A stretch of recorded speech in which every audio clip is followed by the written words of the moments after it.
Hi loves! It's me, Mommy Lucette with my fam. Sinubukan nating mag-ATV sa Boracay at grabe, sobrang na-enjoy ang family. Oy, meron ka talagang dugong Aquino. Dahil mabagal daw ako, ayan, nag-overtake siya. Ang lakas ng loob, alam ba, putik-putik ang paa niyan. Grabe. By the way, for this adventure, kinuha namin ng Paolo ATV, Zipline, and Sky Bike Adventure.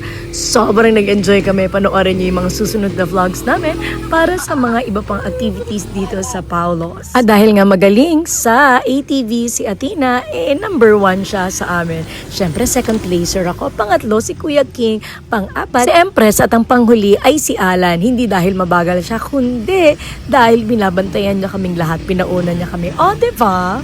Namit pala namin ang owner ng Paolo's ATV, si Tita Lo. Grabe, napaka down to earth. Once again, I'm your Mommy Lucette at your service. Till next vlog. Mwah!